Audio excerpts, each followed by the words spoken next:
everyone, and welcome to another episode of Taco Matta Tuesday, the show where we eat healthy, delicious tacos and have conversations about life.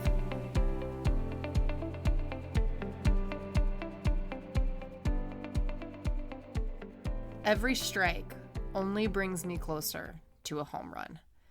That quote is from one of the greatest of all time in baseball, Babe Ruth. And I couldn't agree with him anymore, especially after it feels like the last 6 months of hitting my head up against a wall trying to crack the code to my success in hybrid racing. This weekend, I finally started to figure it out. And it only happened because I went through so many times where I just struck out. I didn't get what I wanted. So that's what we're going to talk today about, is cracking the success code. But before we do that, let's go ahead and talk about the taco of the week.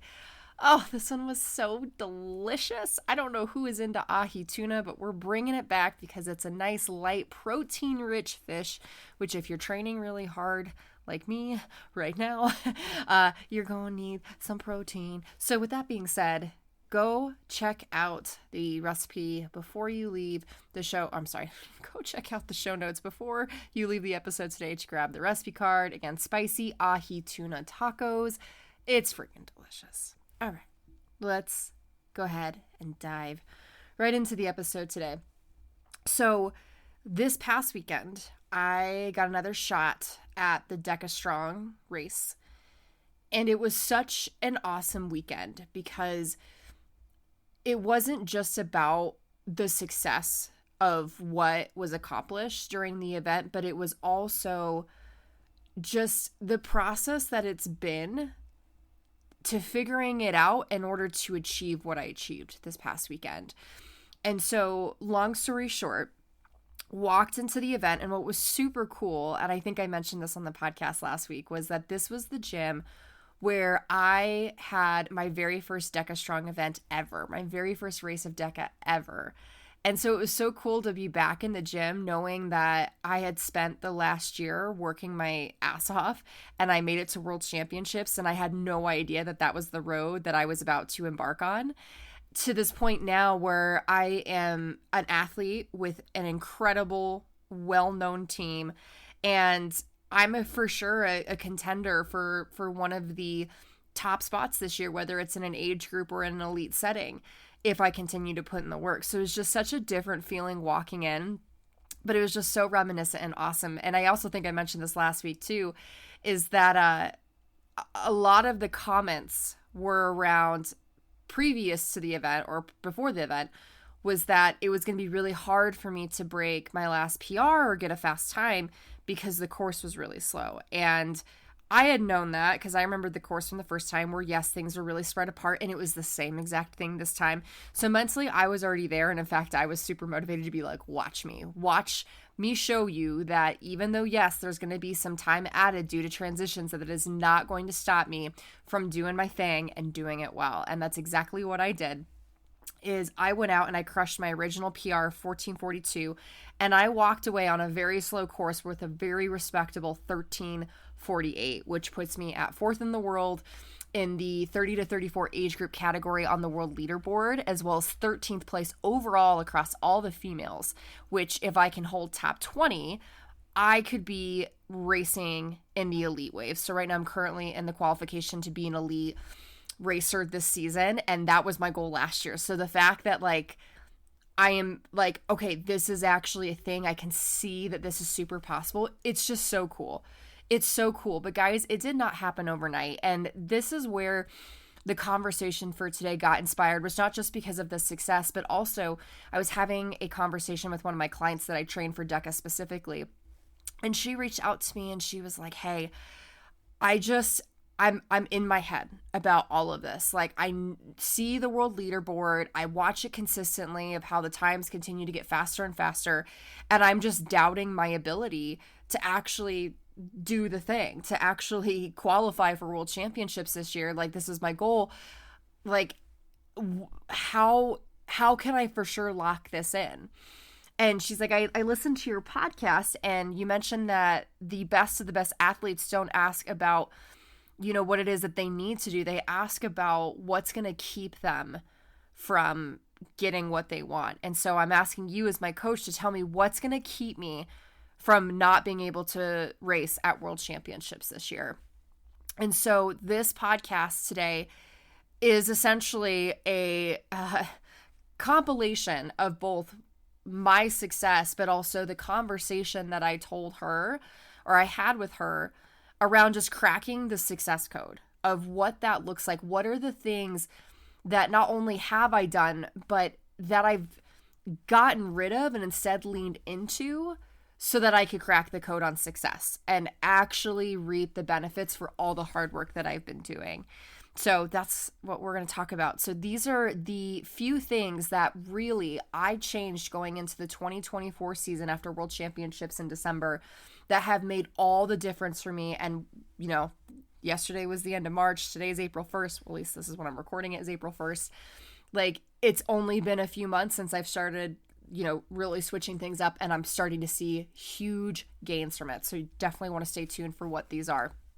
So the first thing that I told her, and this was the main thing that I told her and hit home with, was what's going to keep you from going to World Championships this year is whatever is keeping you from being consistent. Because we all know that consistency, like for example, an athlete, consistency in your training and being able to show up every single day, 100% working hard, that is going to take you a long way. Now, I don't think 100% is physical. I think a lot of it is mental, right?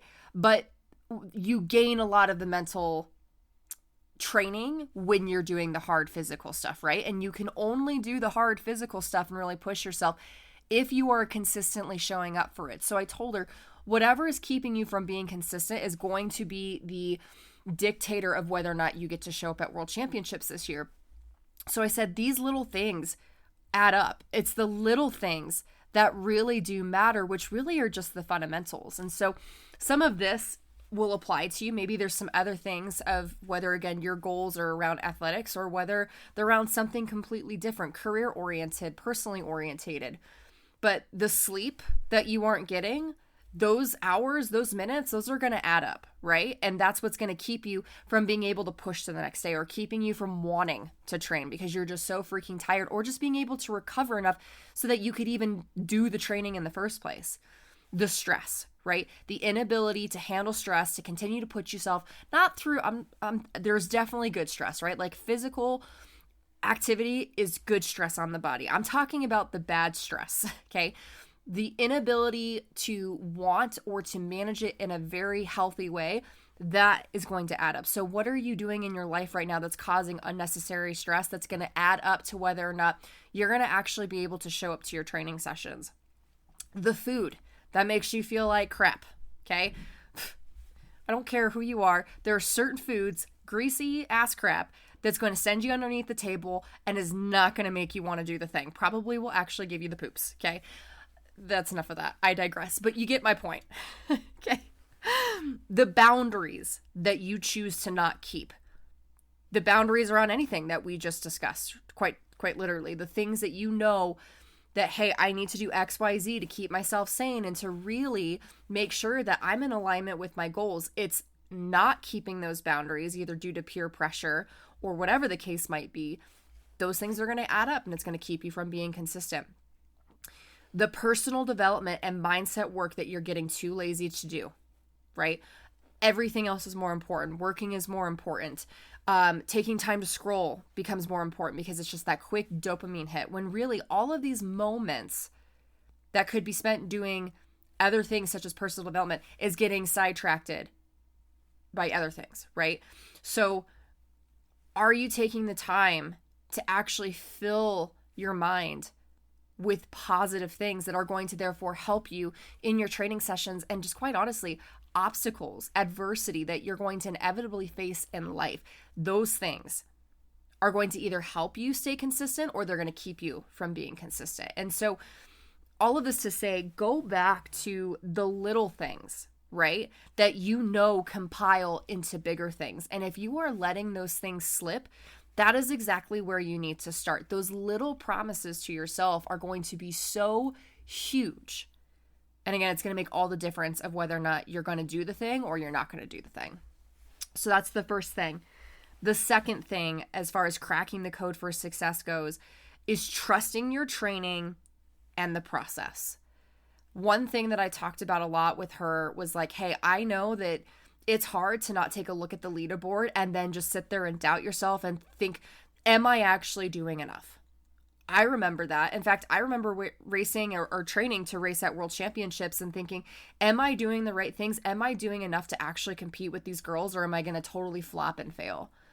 And there was a part of me that was really nervous, but then I realized I had to go all in on what I was doing and trust that whatever it is that I was doing was going to set me up for the best possible outcome for when it mattered, for when it was time, right? And then whatever happened, I would learn from it and I would grow. And that is what this process is all about, is those moments of, I'm going to trust everything that I've done up until this point. Then I'm going to learn, take in the data that I need to, and continue to revise from there and move forward from there.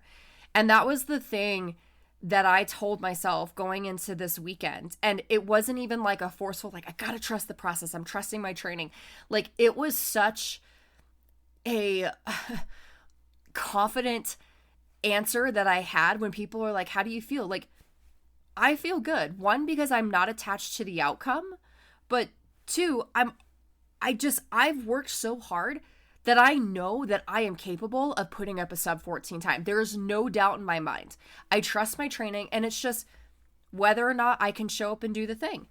And that's just going to be based off how I feel, my mindset, how I feel, like how I get sleep the night before. Like, there's other things that I've got to control, but I am so confident and trusting in all of the hard work that I've put up until this point that there is no way that I cannot do this. It's just whether or not I mentally want to push through and get gritty around it. I knew that was going to be the only thing, was me versus me. And if I let the bad me win, it wasn't going to happen for me. So this is where you have to ask yourself, do you feel confident in the work that you are putting in? Do you come out of your workouts? Do you come out of your study sessions? Whatever it is, again, that you're going for, do you feel confident in the work that you're putting in? And if you don't, well, make sure that you don't have unrealistic expectations, because I'm going to guarantee that probably majority of us do. But make sure that the work that you're putting in actually aligns, that it matters, it has purpose. And if what you're doing doesn't have any purpose, in fact, if you're doing something because someone else is doing something and you think that's the thing to do, that only goes so far. You have to be convicted in what it is that you're doing and know that undoubtedly this hard work that I'm putting in, I know it's going to pay off. It might not pay off today. It's definitely not going to feel good today, and it's probably not going to feel good or pay off tomorrow. But I know if I keep showing up consistently for this process, it's going to work for me in the long term. Okay.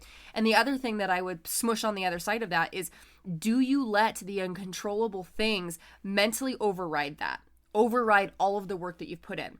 So for example, me showing up, seeing the course, seeing that it was kind of a crap show with how things were organized. It didn't make any sense with the flow, like whatsoever, right? Do I let those uncontrollable things be like, oh, it's going to be the reason that I can't do what I want to accomplish today? Or am I able to say, okay, cool.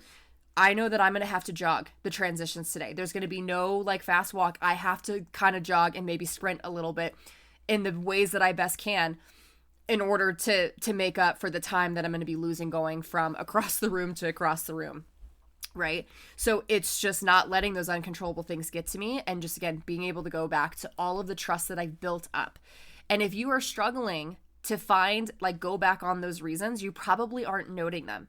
Like, I can't tell you how many texts I can go back to between me and my coach, or go back to my training app, or go back to my notes page and see the wins that I'm like, holy crap, I did this today and I'm so freaking stoked.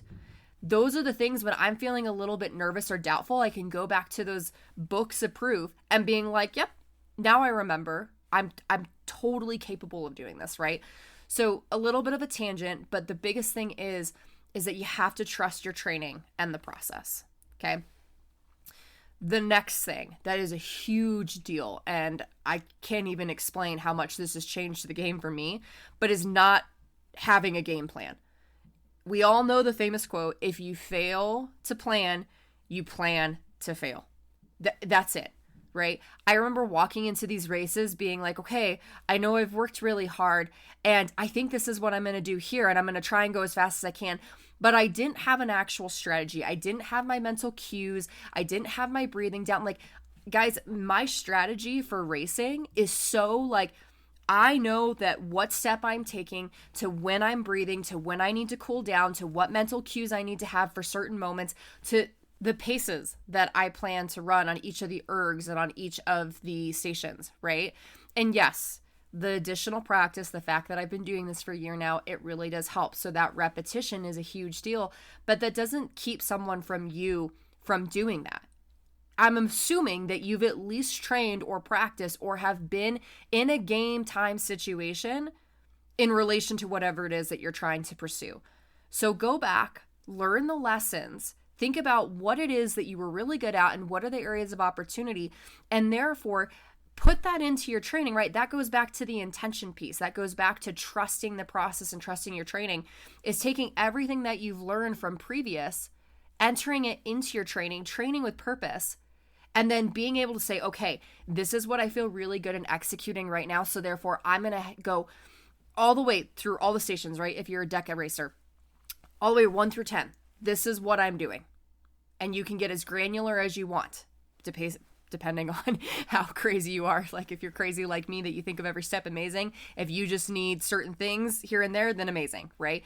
But the fact that you have a game plan and you can walk in and be like, I don't have to make decisions. I don't have to second guess. I just only have to execute. It takes so much off your plate, especially if there are uncontrollables, like how long the transitions are, or maybe your wave gets moved up, maybe your wave gets moved back, right? Whatever the case might be, you already know what your game plan is and you can feel confident walking in the doors that all you need to do is just execute it. Okay, so that's the thing of fun. Last few here. One of the biggest things that is going to help you crack the code on being successful is no longer comparing over competing. So, AKA, you need to start competing over comparing. And what I mean by that is you need to find what makes you special in this, whatever it is that you're in, right? You need to find, as an athlete, as a participant, what makes you special and go all in on those rather than training to try and be better than someone else. If your sole purpose is to train to be better than someone else, I'm sorry, there is no why, there is no purpose, there is no passion in that, and there is no intention in that whatsoever. You have to realize what your strengths are, what you bring to the table, and go all in on those. Go all in on those and know like, hey, these are my downfalls. I'm going to also work on my weaknesses, but I'm going to really maximize on what it is that I'm good at. And I'm going to train the hell out of those, because at the end of the day, when I walk into race day, I want to feel the most confident in what I bring to the table. Not like, okay, all I've done is try and train this thing really, really hard because I saw this person over here do that and I'm trying to compete with her and I just want to get a faster time than her, right? That is going to do absolutely nothing for you. So stop comparing what you're good at versus what they're good at. Bring it back internally. Realize how special and unique that you are to your core and maximize on those. Okay, so thing to leave and walk away with here is, what are your strengths and how can you continue to maximize on those? Okay, the next one is that you will never crack the success code if you don't have the right coach or the right team behind you. And I want to read this out really quickly. It's a section from the book that I've been reading, which is Heart is the Strongest Muscle by Tia Claire Toomey. I talked about it a lot last week. But I sent this off to my coach, Kevin Gregory, and was like, thank you so much for being this for me and the underdog team. And it said, we are all in it together, as in the saying, iron sharpens iron. It would be impossible for one tool to become sharper without the other. On their own, both would just become dull over time.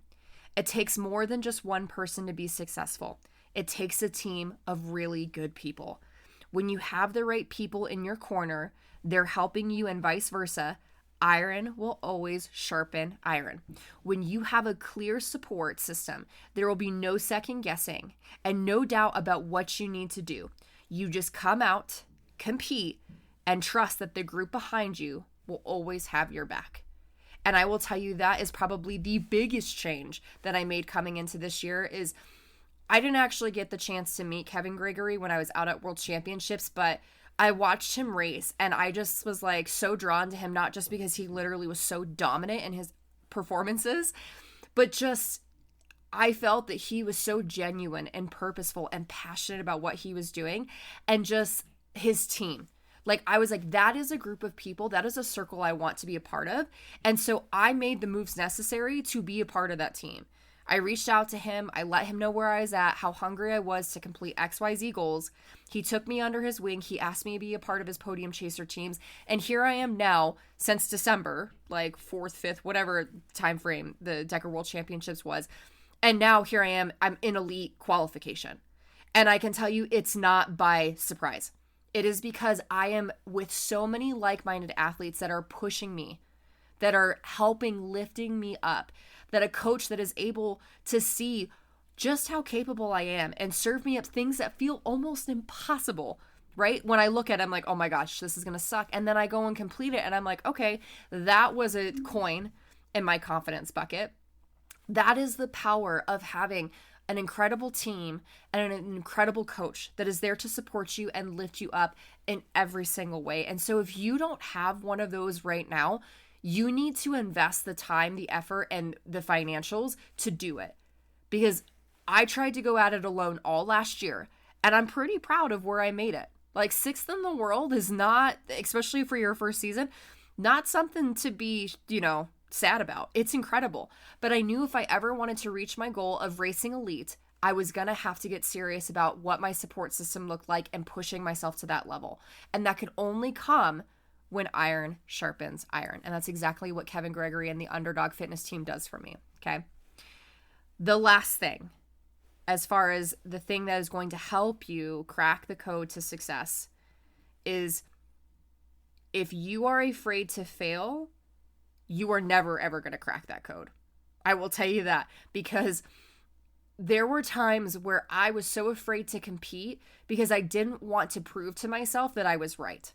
And by proving myself that I was right, it was basically meaning proving to myself that it wasn't possible, that there was no way that I was able to accomplish what it is that I really wanted to accomplish.